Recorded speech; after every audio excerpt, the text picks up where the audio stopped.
No tuba. 3, 2, 1. You're live. Good morning. For our prelude, let's sing Freedom is Coming. Woo.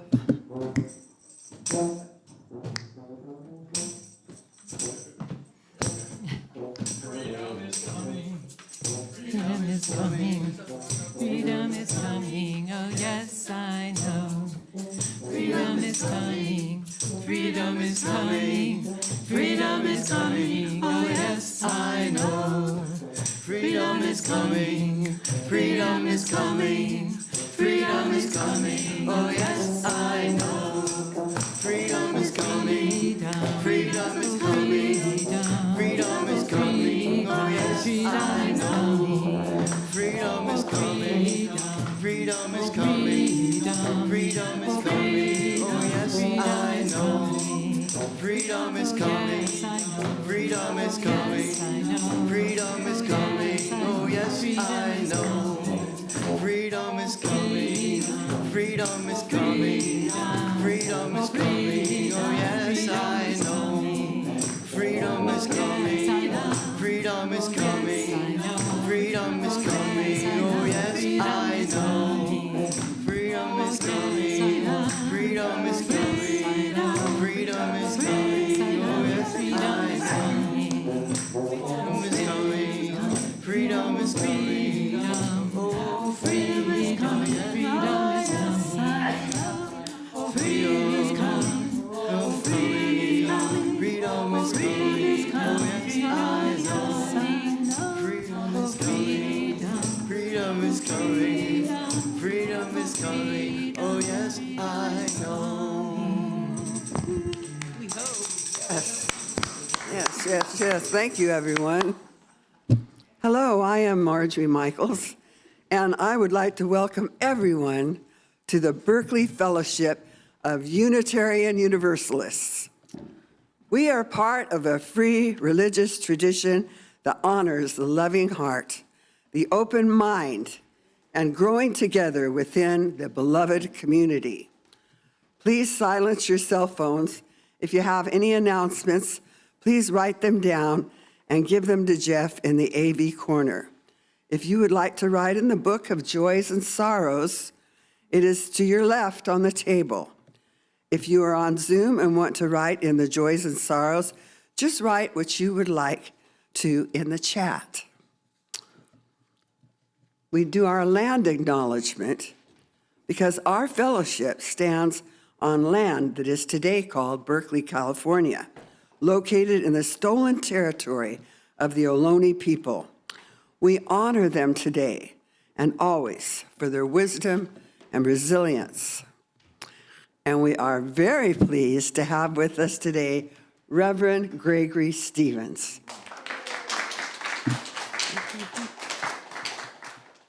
Gregory is a former Baptist preacher. We were raised a lot alike, okay. Longtime labor organizer and interfaith community activist. They're the lead organizer for the Unitarian Universalist Eco-Socialist Network, but by day sell their labor power to California Interfaith Power and Light. Gregory has an M. Divinity from Claremont School of Theology and an M.A. in Activist Anthropology from California Institute of Integral Studies. Gregory will bring us the opening words.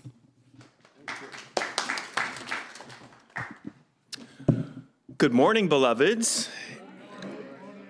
and welcome to this sacred space. This church is made sacred by your daily work of building alternatives to systems that teach us fear, separation, and harm. Today, we gather around a bold and ancient faith, a faith that believes love is stronger than fear, compassion is more transformative than punishment, and every person carries a dignity that no cage can erase. We gather in the shadow of racial capitalism, where the legacy of slavery lives on in systems that profit from exploitation, cage black and brown bodies, and call punishment justice. But our faith, our Unitarian Universalist faith, remembers what empires forget. No system of domination is eternal, and love has always outlived the walls built to contain it. Today, we choose an abolitionist faith, a faith that tears down walls and builds communities rooted in compassion and liberation. Welcome to this community, welcome to Holy Imagination, and welcome to the work of love.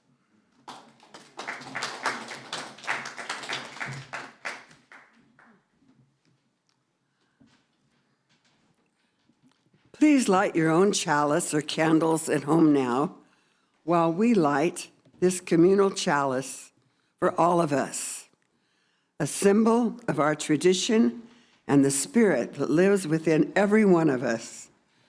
Please read with me our unison chalice lighting, which can be found in your order of service or on the board. Let love be the spirit of this congregation and service its goal. This is our living covenant to dwell together in peace, to seek the truths in life, and to help one another.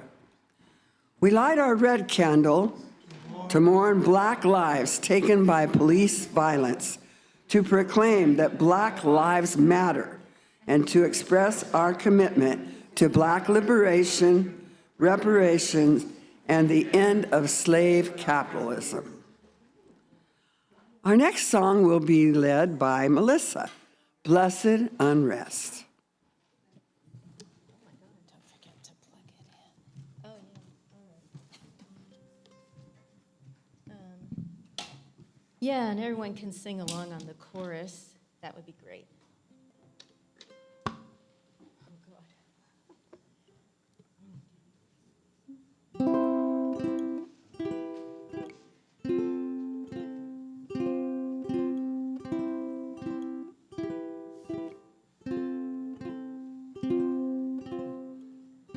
Oh, I am waking up to find my world between the dying and being reborn. I see what is and I see what could be. Can close my eyes again and go back to sleep.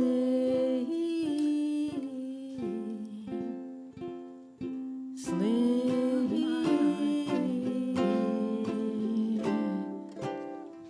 Fill my days with blessed unrest and my nights with dreams of justice. Make me a vessel for the turning of the tide.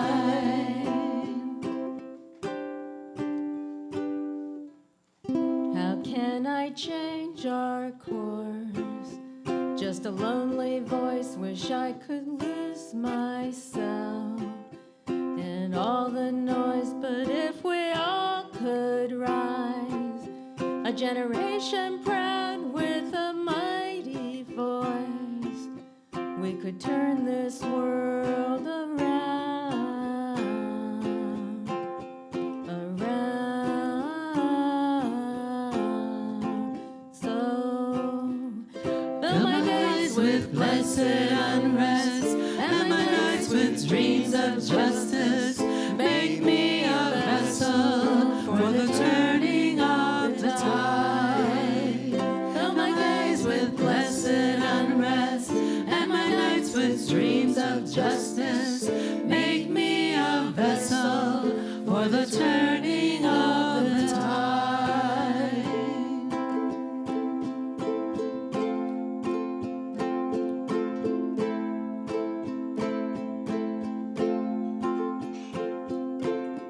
Ancestors all behind, and before me every child, I bring the power of a long unbroken line. So when our time is through, I want to know we did what we came to do for the future ones. So in our darkest days, may we all be strong and give our life so life may go on.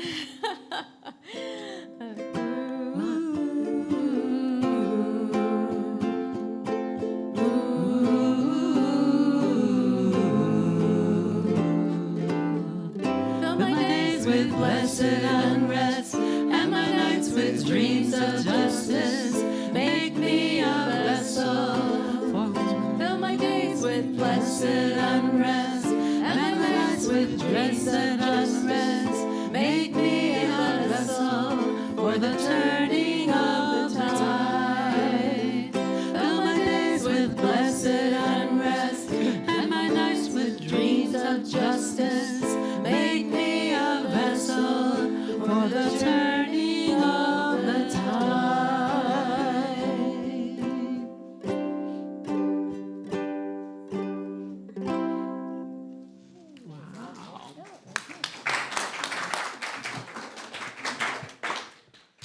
Please join me now in a responsive reading. I will be one, you be the many. And it will be on behind me. The holy truth is this: every person carries inherent worth, even when they stumble, even when they cause harm, even when the world has forgotten them. We reject a faith based on punishment and choose a praxis of compassion. We work to build communities where people's needs are met before crises emerge, and where healing is possible after harm does occur. We believe care creates the safety that punishment never could. Abolition is not only the ending of cages, it's the building of a world rooted in dignity, accountability, and where love is always at the center. We're the answer to the call to build that world together. May our justice be guided by compassion, our courage by love, and our future by hope. May love outlive every wall built to contain it. We choose compassion over condemnation, liberation over oppression, and love over fear. May it be so.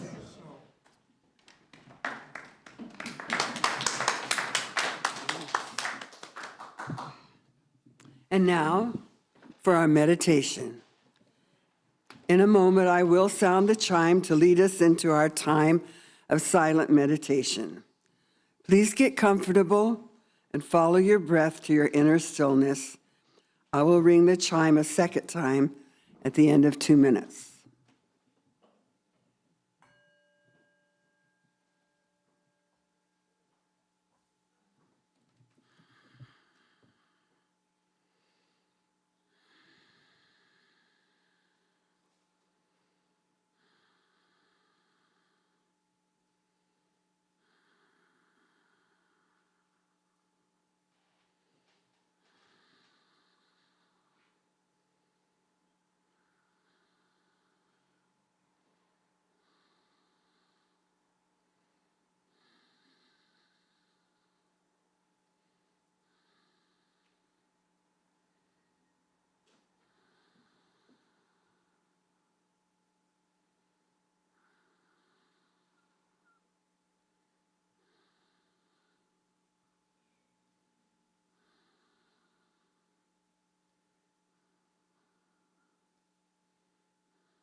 And now we will have our joys and sorrows.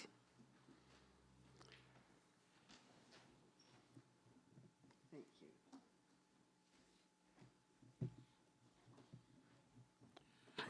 Blessings to all victims, worldwide and nationwide, of the U.S. empire and hegemony. Remembering Venezuela, and Gaza, and Iran,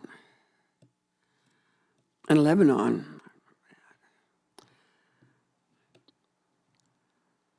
Today is Jeff's sister's birthday in New York. Send blessings to all affected by the floods. Okay, thank you. And from Bill Balderston on Zoom, a joy. My first grandson was born on Friday evening in Burbank. He is named Benji after my late first son, for whom the Benji room at the BFEU is named. Mm-hmm. It's wonderful. Now we have our ritual of joys and sorrows. The ritual of joys and sorrows is a time for each of us to share what is in our hearts this week and to ask for community prayers and support. Each week we lay out a book, well, we already did, on your left. And thank you for writing in the book and sharing that. Now is the time we say aloud the names of anyone we want to send support and loving energy to.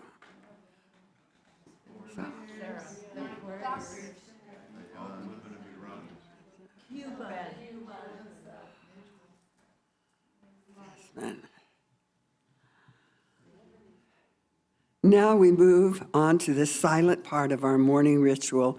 It's the healing ritual with water and stones for anything that is in our hearts that we wish to bring into community, but is perhaps too sensitive to speak aloud. We have that symbolic action that you can take.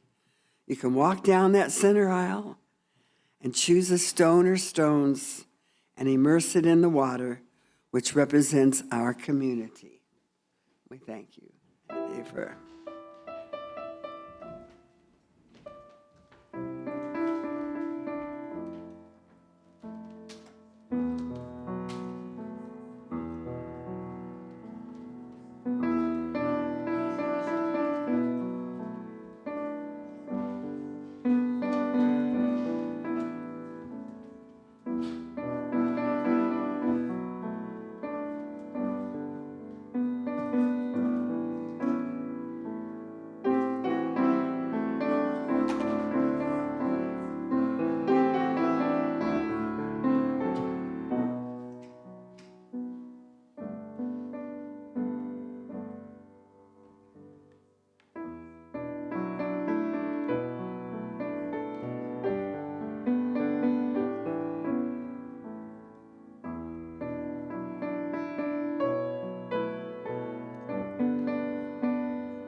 Thank you, Andy.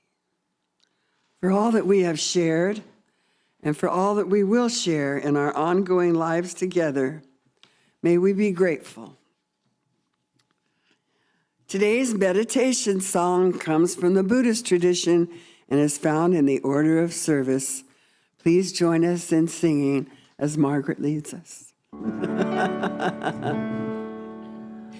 May we be safe, may I be loved, may I know joy, may I be free, may you be safe, may you be well, may you know joy, may you be free, may we be safe, may we be well, may we know joy, may we be free, may all be safe, may all be well, may all know joy, may all be free.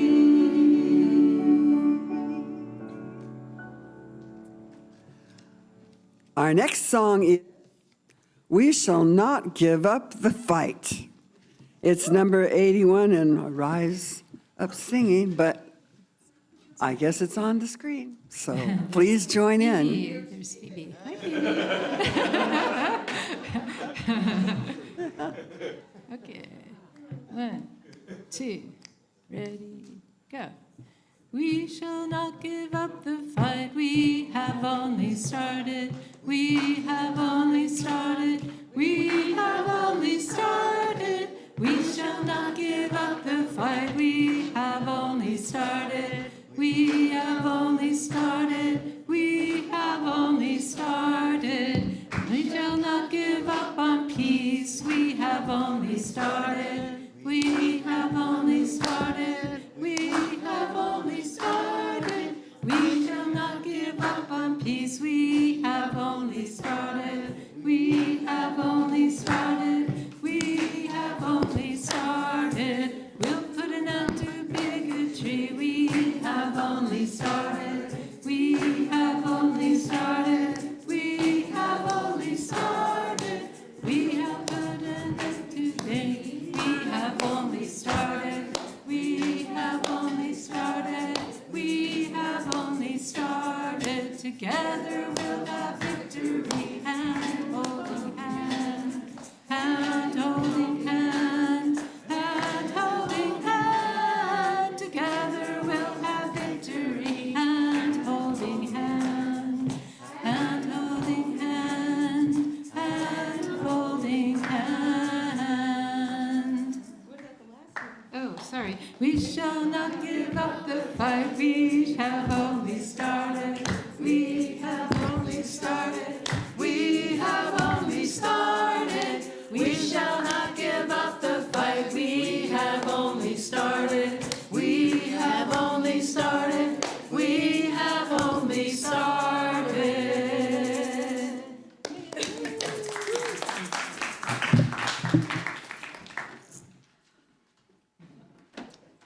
Now, I know it says reading, but it's our scripture. And it's a quote from Frederick Douglass. I was born on July 3rd. Somehow that relates to this. So it's about 4th of July. When I was little, I thought all the fireworks and flags were for me, and my parents told me they were. What to the American slave is your 4th of July?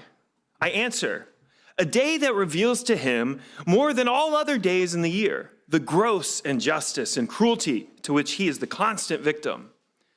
To him, your celebration is a sham. You boasted liberty, an unholy license, your national greatness, swelling vanity. Your sounds of rejoicing are empty and heartless.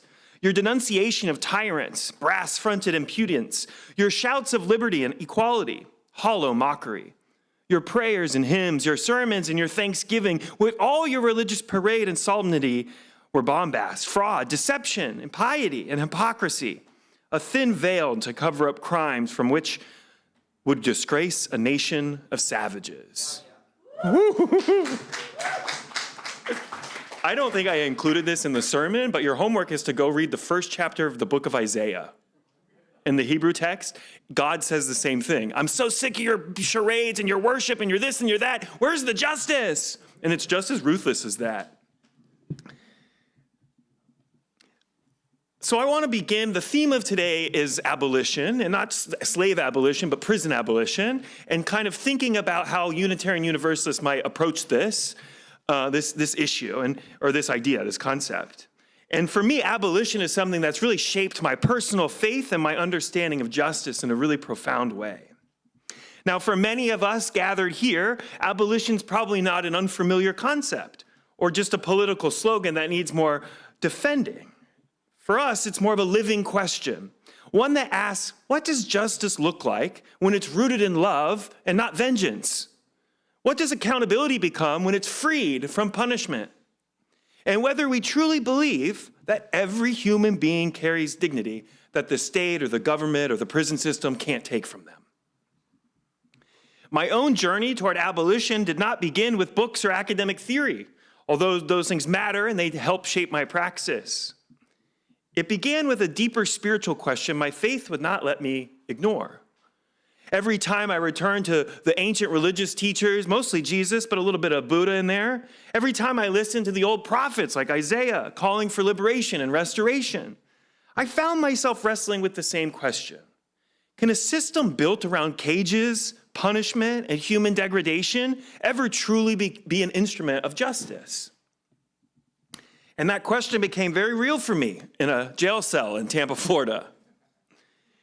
Because like many of you, who've spent their lives organizing around injustice, I have been beaten, and I'm sure you have too, by the police and arrested by the police while simply protesting. It comes with the territory when you defend life, right? Over profit, definitely.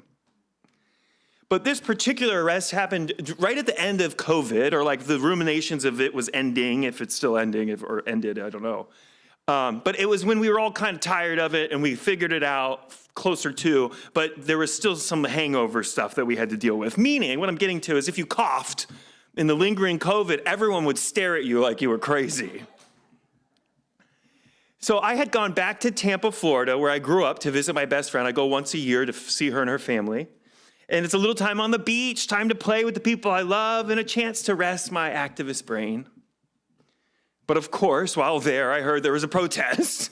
And so in the middle of my vacation, I left the beach, went to downtown, and joined the Black Lives Matter march.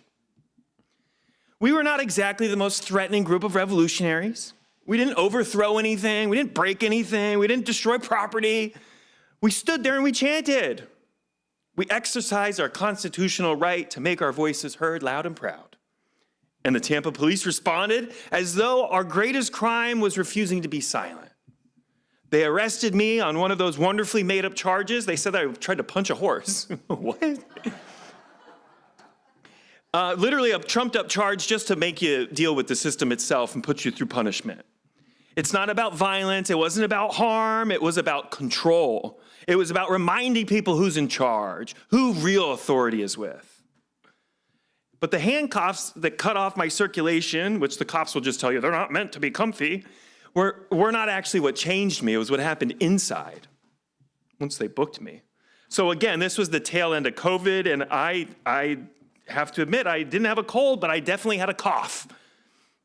And so not a dramatic cough, but a dry, nervous one from stress and probably a little too much weed, but nonetheless, I had a cough.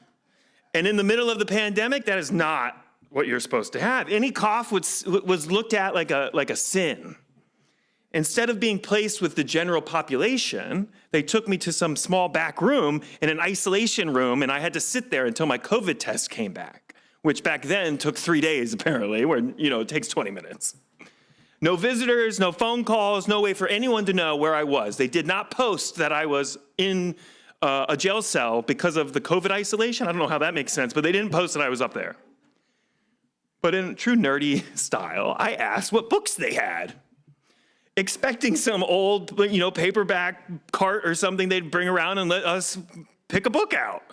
No, they laughed at me when I asked, and eventually they came through with a Bible, which is the last thing I wanted to read, a copy of Twilight, the vampire book, but the cover was ripped off, and I'm convinced it's because they did not want other prisoners to know that they were reading Twilight.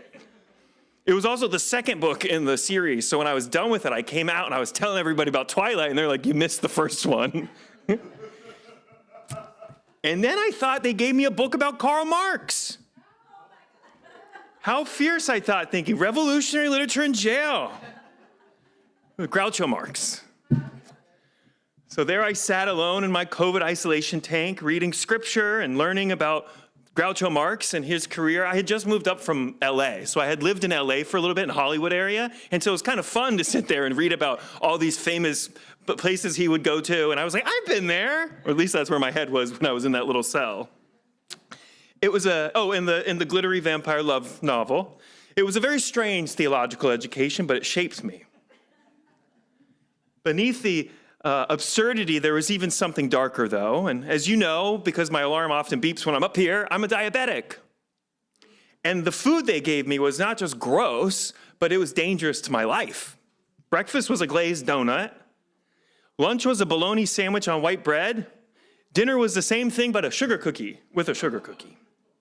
That was the entire medical nutrition plan for a diabetic. No insulin, no meaningful care, no concern for what food was going into my body.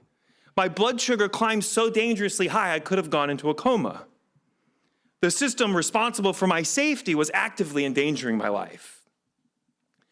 Eventually, though, they did move me from that isolation tank when my COVID test came back because it was just a cough, and they put me into this big room. Well, they woke you up in the middle of the night because at 2 a.m. is when they want to do all of this stuff, right? So at 2 a.m., they wake us up, turn all the lights on so everybody in the whole hall has to wake up. They hand me a tiny, thin, dirty mat to sleep on the concrete floor with. We get in a car and we go like 2 buildings down, and there's just another room of people. And there I am now on the concrete floor with a thin mat. While I was there, though, I saw people who'd been sitting in there for months, all because they couldn't afford bail. People not convicted of anything, already losing their jobs, losing their homes and the relationships that they've built, all while they waited for a court date. This was not a system organized around healing or transformation. It was a system organized around containment. And containment is not incidental to capitalism. It's one of its oldest tools. You see, a jail does not exist to transform anyone. It exists to manage a population that an economy built on scarcity and exploitation inevitably produces. Our economy produces poor people. People aren't poor, they're impoverished. There's intention behind it. You don't just wake up poor. You wake up impoverished, lacking the necessary things to create a life of dignity. It's where they put the mentally ill, the addicted, the people that capitalism has failed already, they're going to put into the jail. Every guard, every locked door, every unaffordable bail amount was doing exactly what it was designed to do, which is warehouse the casualties of a system that criminalizes poverty rather than ending it. Then after days of not knowing where I was, at one of these, they had these phone monitors where there was a TV screen and a phone, and it turned on, and I looked over, and it was Linda, my best friend's mom, who also happens to be a lawyer, thankfully. The first thing she did, though, when I walked over in my orange outfit to the TV screen was she started cracking up and said, "You look terrible in orange." But she got serious, and she said she found me because she kept looking on this online system that she has privy to even the backdoor version of, and I wasn't there. So she was freaking out. But when she did find me, she was able to call, connect, and get me out. She got me out, she brought me real food, and she brought me home. I didn't include this in the story, but their whole family's lawyers. And so when I was leaving, she was like, "I'll be out front waiting for you." She was a little late. But her brother, who's also a lawyer, showed up, and I was like, "Oh, it's good to see you." He's like, "Why are you here? Why are you marching out of the jail?" I was like, "Aren't you picking me up?" He's like, "No, I'm here to see a client." It was very embarrassing. But then she came and gave me a sub sandwich and all was well, and some insulin. You see, I was one of the lucky ones. I had people searching for me, someone who knew with legal knowledge too. I had a job that was protected by a union. And thankfully, when I called my boss and told her why I was arrested, she was like, "Hell yeah." I had a home to return to and a community that fought for me.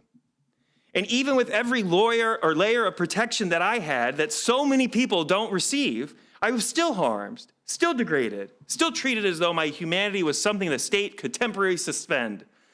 I was there for a few days. For many others, they were there not just for a few days, but their whole life. This is why abolition, for me, is not just an abstract idea. I've tasted this system and its brutality, and only for 3 short days. Abolition is a moral response to what I had experienced firsthand. And once you look inside this system and witness it, what it's built to do, the question is no longer whether we can imagine something different. The question is, what does our Unitarian Universalist faith demand that we do about it? And thankfully, our tradition is pretty awesome. And in 2025, last year at the General Conference, where all the churches come together in our association, and that we proposed these things called Congregational Study Action Issues, CSAI. And every year, there's people from around the country that write up a CSAI, and then we all vote on it, and then we bring it back to our congregations and learn about it. So that's also where the sermon is coming from that CSAI. And it was presented on abolition by the Church of the Larger Fellowship and endorsed by UU congregations across the country. It names abolition as a holistic approach to systemic change that includes dismantling, this is a quote, the prison industrial complex, replacing coercion and control with transformative justice, and building the relational practices that make cages unnecessary. The jail preached a different gospel than the one I grew up with. It preached that some people can be reduced to their worst moments, that some people are problems instead of people, that some people are disposable. Denying a diabetic person medical care is a denial of dignity. Caging someone for months because they're poor is not justice, it's poverty being punished. As if poverty itself is already not a punishment. Oddly enough, all of these cages are paid for by us, and they're far more expensive than public housing. They won't build public housing, but they will build jails. Our Universalist ancestors proclaimed something radical against such theology, and they were fighting slavery, not prison. They said that no human being is beyond redemption, no human being is beyond love, or beyond the possibility of transformation. The CSAI on abolition puts it plainly. Our worthiness is not defined by our sins or lack thereof. We, as Unitarian Universalists, covenant to affirm and promote the inherent worth and dignity of every person, not just the ones with the perfect lives, not just the ones who've never caused any harm, not the ones that society has decided are valuable. Everybody. And there is no justice, equity, or compassion in a system where your freedom depends on your bank account. This is not new territory for us or our tradition. Abolition is one of the oldest callings our liberal religious tradition has engaged. Long before we debated prison abolition, our faithful ancestors were abolitionists because they believed slavery itself was incompatible with the sacred worth of every human being. Unitarian ministers preached against slavery when it was dangerous to do so. Universalists proclaimed that no one was beyond the goddess's love, while a nation declared some people could be bought and sold. Our congregations raised money for the abolitionist movement. Some Unitarians even helped finance John Brown's campaigns. They were not asking how to make slavery more humane, but how to abolish it. They were asking whether a human being should ever be treated as property, and they refused to settle for kinder chains. Every generation inherits an unfinished abolition, and ours inherited that unfinished work right here in the Bay Area. This is the home of Angela Davis, y'all, whose political education and organizing have shaped the movements in the 60s and 70s, 80s and 90s, and now all around prison abolition. Her question was never, how do we make prisons better? Her question was, why have we built a society that needs cages in the first place? In Oakland, abolition grew from the soil of the Black freedom struggle, from the Black Panther Party survival programs, which understood a simple truth. Real safety comes when people have what they need to thrive, not when they're surveilled in a cage. The Panthers did not wait for the state to save their communities. They built breakfast programs and health clinics. They taught their students and they trained their women in how to cook and care. Modern abolition asks the same questions, but in a new form. What if the person in a mental health crisis met a trained caregiver instead of a police officer? What if we measured safety not by how many people we locked away, but by how many people we helped come home? Oakland has always been a laboratory of liberation, and we stand on the shoulders of people who believe liberation was something to organize, build, and practice together. Frederick Douglass stood on a platform in 1852 and asked a nation celebrating its freedom a question it did not want to answer. What to the American slave is the 4th of July? It was a prophetic question because it refused to let celebration become an excuse for forgetting that people were still in chains. And his question did not die with slavery. It changed clothes. The auction block became the prison block. The slave patrol became the modern police department. The plantation gave way to the prison industrial complex. The names changed, the logic remained the same. And the function stayed exactly the same as well. A racialized capitalist economy has always needed some class of people it can extract from, it can control and discard, and has always found new institutions to do that work, like ICE is today, right? To do that work once the old ones become politically unspeakable. Frederick Douglass was not simply cataloging a historical wrong, he was naming a structure that reinvents itself to survive its own abolition, which is precisely why our work is never finished by winning one fight. Every generation must decide whether it will manage systems of domination or if it will dismantle them. And generations of Bay Area organizers have answered that question with courage, insisting that another world was not only possible, but being built right here with our hands. And that is the sacred tradition we as Unitarian Universalists inherit. And it calls us into concrete practice, not just conviction. We build real relationships with people incarcerated near us, not simply by writing checks, but by showing up and learning their names, refusing the isolation that lets our society forget the people it has locked away. If you follow the Church of the Larger Fellowship, you can sign up and become a prison pen pal, and you can write notes to Unitarian Universalist prisoners. There's about 2,000 of them, I think. We look honestly at our own finances. These are the practices that we can do as a church when it comes to abolition. We can look honestly at our own finances, our investments, and our institutional dollars, and ask whether our money is strengthening the prison industrial complex or our communities. And we find ourselves complicit, and we can choose differently. We stand with young people, challenging their school systems that rely on suspension and expulsion. And we support restorative practices in schools that teach accountability and repair relationships instead. And then comes the hardest and most sacred question. What do we do about the harm if we don't call the police and we're not relying on the prisons? And abolition does not offer some simple, easy answer. It offers a faithful one. We practice accountability without abandonment. We practice transformation instead of revenge. We build circles where people who have caused harm face what they have done, make amends, and change. This is not soft work. It's holy work, though, because it asks us to believe that people are more than the worst thing they've ever done, and that communities can become places of healing instead of punishment. I was in that jail only a few days of fluorescent lights and concrete floors reduced from a whole human being into just a name on a list that didn't even get posted. A problem to be processed. But thank God Linda showed up. She brought food, she brought laughter, she brought the simple revolutionary gift of reminding me that I was still a person, still loved, still a part of her family. She didn't come to fix me, she came to bring me home. That is abolition. It's the audacious belief that no human being is disposable, that no life is beyond repair, the work of building communities so rooted in care and accountability that cages become not just unnecessary, but unimaginable. The opposite of a cage is not an unlocked door. The opposite of a cage is a relationship. The opposite of punishment is not pretending harm never happens. It's building a world strong enough to transform it. I was in Tampa visiting my best friend. I went into the streets to stand with people demanding that Black lives matter and that state violence cannot be the answer to every crisis.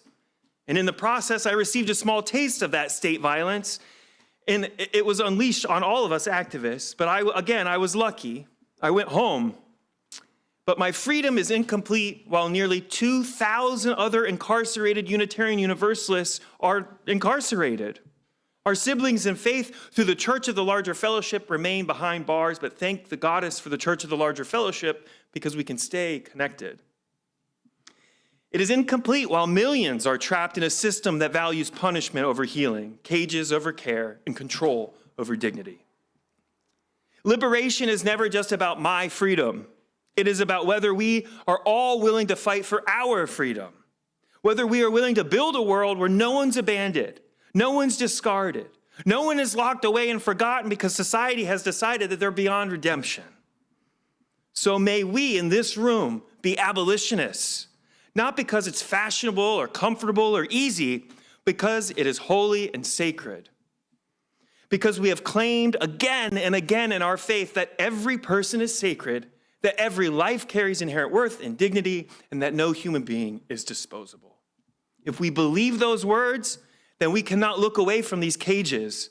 We cannot accept a world built on punishment, suffering, and exclusion. We cannot call ourselves a people of love while allowing our neighbors to be swallowed up by systems designed to abandon them. Because the question before us is not simply what we are willing to say, it's what are we willing to build? What if we actually meant it when we said every person mattered? What if we actually believe that no one is beyond transformation, no one is beyond community, and no one is beyond love? May we have the courage to answer not only with our words, but with our lives. May we choose liberation. May we choose one another. May we be a people of abolition. Amen and blessed be.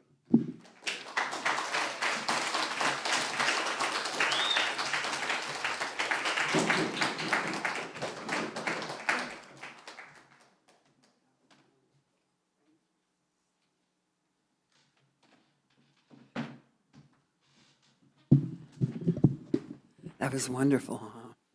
Thank you so much. Thank you so much. Yes. Okay. Now is the time that we share our responsibility for the home which we are creating together. Our shared plate partner for July is World Central Kitchen. World Central Kitchen is first to the front lines, providing fresh meals in response to humanitarian, climate, and community crisis. It has provided 130 million meals to those suffering in Gaza. In 2010, Chef Jose Andres, ready to use his culinary knowledge and talent to help, headed to Haiti following a devastating earthquake. Cooking alongside displaced families in a camp, he was guided on the proper way to cook black beans the way Haitians like to eat them, mashed and sieved into a creamy sauce. It wasn't just about feeding people in need. It was about listening and learning and cooking side by side with the people impacted by the crisis. This is the real meaning of comfort food, and it's the core value that Jose, along with his wife Patricia, used at the center of founding World Central Kitchen. Thank you for supporting the World Central Kitchen and BFUU. The offertory will be by Tom Ruderow. Thank you, Tom. Yes. All right. Thank you so much for sharing that. That was really special to me. Some of you know I was assaulted and nearly killed and put in a coma for a few days, but when I woke up in forgiveness. I don't know how that happened, but people go, well, you're a spiritual guy. I'm like, I'm not that spiritual. But I went to his sentencing and said, I wrote him a letter of forgiveness and also said, I'm really concerned about you and I'm going to be trying to find out how you're doing. I'm going to visit you if I can. I don't know if that's possible, but I found a program called Victim Offender Dialogue. And 6 years after him going to Folsom Prison, I got to visit him. And I got to see how that letter of forgiveness changed his life. I said, do you remember that letter? And he said, that's the thing that changed my life. He got to prison. He said, what if I meet this guy? I got to change. And he met a therapist. He did a lot of therapeutic work. did his GED, started on his AA degree, then met the guy that brought us together, which was a 1.5-year process of really deeply investigating himself, and he changed his life. And it's possible, you know? Yeah, you know? So, hey, thank you. And we thought this was going to be on slavery abolition, so I have a slavery abolition song.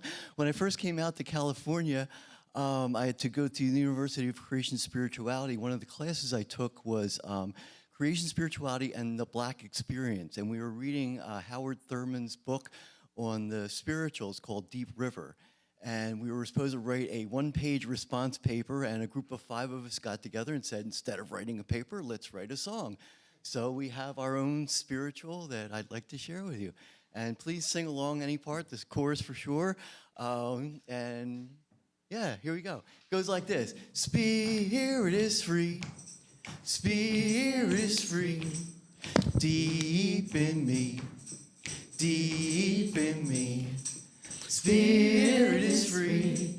Spirit is free. Deep in me.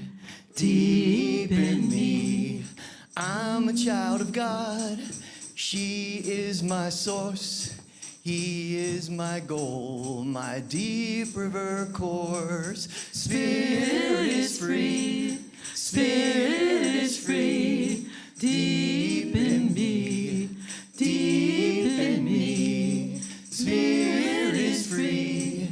Spirit is free. Deep in me. Deep in me. My hands are tied. My feet are bound. Where is my God? Nowhere to be found. Spirit is free. Spirit is free. Deep in me. Deep in me. Spirit is free. Spirit is free. Deep in me. Deep in me. All of this pain will not destroy my hope in God. That is my joy. Spirit is free. Spirit is free. Deep in me. Deep in me. Spirit is free. Spirit is free. Deep in me. Deep in me. Now I rise high with my second breath, transformed to life, life without death. Spirit is free, spirit is free, deep in me, deep in me. Spirit is free, spirit is free, deep in me, deep in me. Thank you.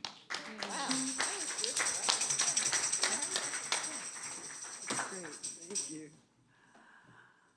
Thank you. Let us dedicate our offering together. To the work of this fellowship, which is creating beloved community within and beyond these walls, we dedicate ourselves and these our offerings. You want to?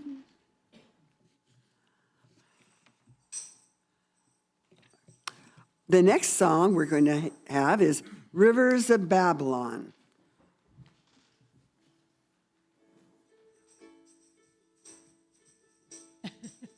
Waiting for the chorus, choir.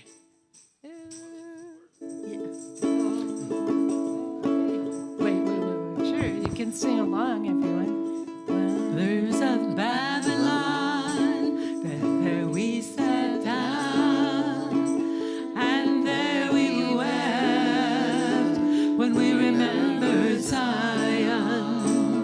By the rivers of Babylon, there we sat down, and there we wept when we remembered Zion. There's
We do remember Palestine. Yes, indeed. Yes. Well, this has been just a wonderful gathering and service today. And I wondered if there are any folks here who are new to BFUU and would like to introduce themselves. It's entirely optional. Some folks like to and some don't, but okay. Well, I guess we're all old timers. So thank you and welcome to all who are with us today in silence or with words, in person or in spirit. We will have more time to connect with each other after the service and in the days to come. We gratefully acknowledge all who work together on this service. Thanks to all of you here and in the Zoom room who are sharing our service today. It's great to see you. And our Zoomers are Ben Birch, Bill Balderston, Jinky and Mike Gardner, Marge Turngren, Simone, and Annie W. Thank you for being here. Now, please check your order of service or email newsletter for the announcements. But I was wondering if Betsy, if you wouldn't mind coming up and announcing the next community potluck that we will be sponsoring here in the order of our wonderful Hank, who got us started on this. And we're going to have another one, and we're going to need a lot of you to join in to help in this. So we want to get people on board. Could you? Betsy is the one who's been organizing this so beautifully. Thank you. Those of you who were here last week heard the first about it. It'll be our third potluck. I guess we're formally calling it the East Bay Activist Community Potluck, with a big breath afterwards. And this time round, Margie had emailed us with a copy of the video An Ordinary Insanity, which is the last interview given by Daniel Ellsberg. And, it's one of the definitive disarmament statements, but it also fills us in on the Sentinel program, which is our military program to replace all old ICBMs with new ones to the tune of I don't know how many billions of dollars. Trillion, thank you, trillion. So that will be part of this. We're also just going to generally talk about global treaties and the global disarmament movement, the status of both. So we'd love to have you come. And yes, it's August 10th, and it's from 6 to ... And what else do I need to say about it? We need help. So I don't know that we need lots and lots and lots of help, but we would love you all to come, certainly. And I have some handbills for you to pass out if you want to come up to me and say that you know of places to take them. Jeff, I had one more announcement. Should I just do it right now? Okay. Jillian has been putting out committee sign-ups.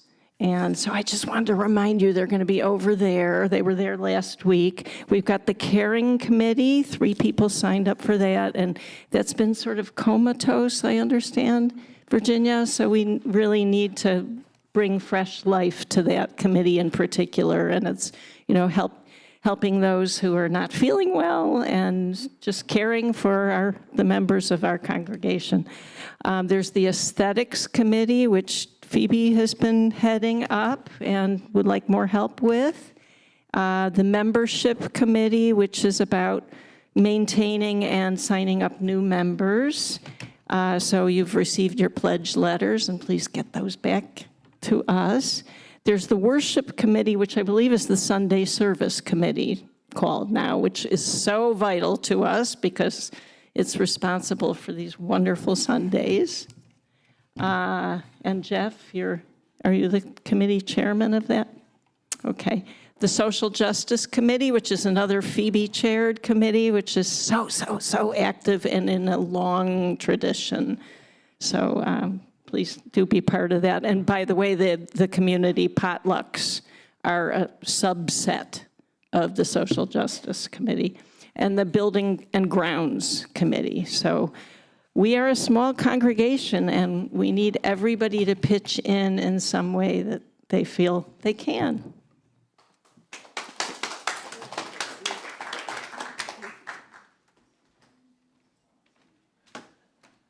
It's nice tag teaming with Betsy.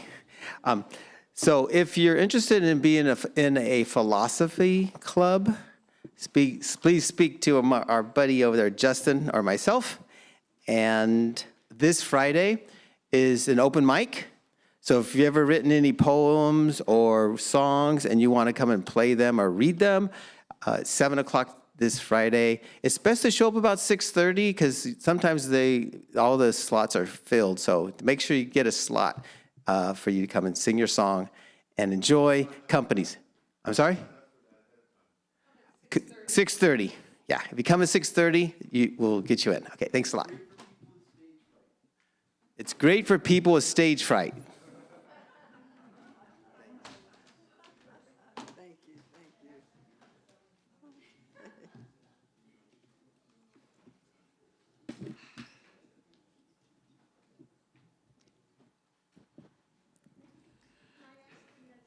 Sure. Is this a monthly event, the potluck? That potluck, we hoped it would be a monthly event, but our Miss Betsy is really, she pays attention to detail and wants to get everything right. And so we extended it from July, when we were thinking about having it, to August 10th, which is really, I think, perfect timing because you know that August 6th is Hiroshima Day. It's the day that, a little over, it's 80 years ago, we bombed with a nuclear bomb Hiroshima, and many of us have been going out to the Livermore Labs on that day, and you're all invited. And anybody that would like to ride out with me, I've been going, and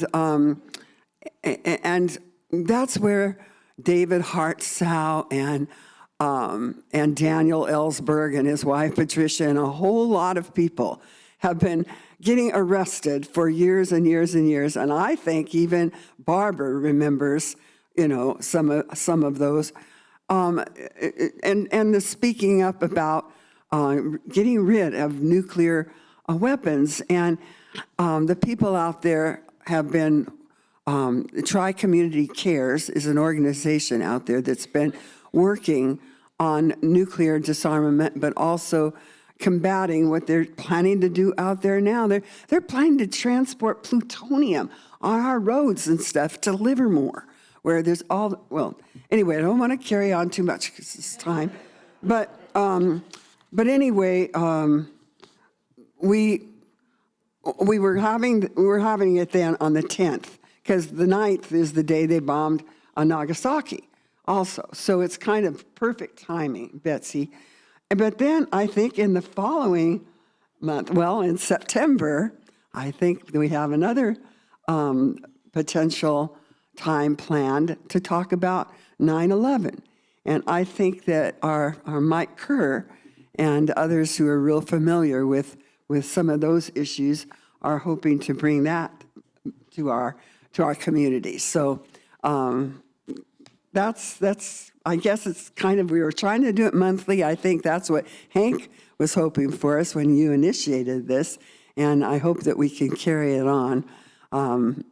You've started us so well. So anyway, next week we have the sermon, Longevity, A Path to Social Justice by Dr. Robert Wolf. Dr. Wolf will share the latest in scientific discoveries on how we can live longer and healthier.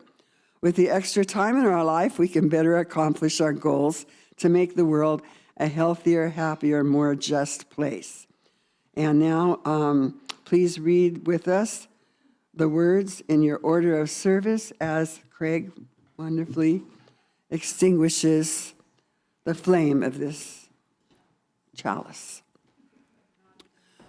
We extinguish the flame of this chalice, but not the warmth of love, the light of truth, or the energy of service. These we carry in our hearts until we meet again. Thank you for joining us today, and after the service, you are welcome to stay and enjoy community and our light lunch, and we hope you can stay. And now for our final circle, please form a circle in the hall and join in singing Circle Round for Freedom.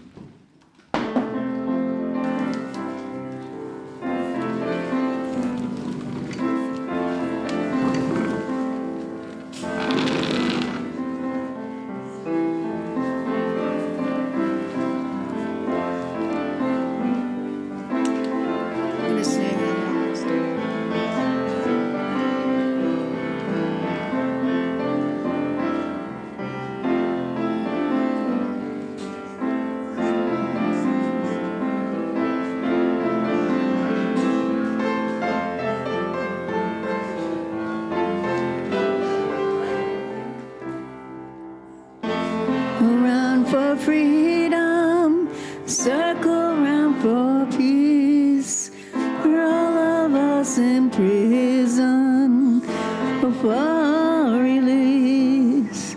Circle for the planet, circle for each soul. Help our children keep the circle.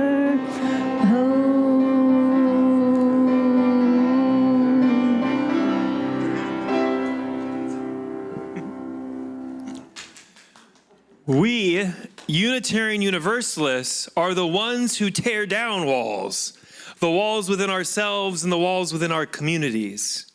We are the ones building what comes next: communities of safety without violence, systems of accountability rooted in healing, and forms of justice where harm is met not with caged exile, but with compassion and transformation. So go now as abolitionists, not as dreamers of a distant future, but as builders of the world being born among us. Go now, go in peace, and back to the long work of collective liberation.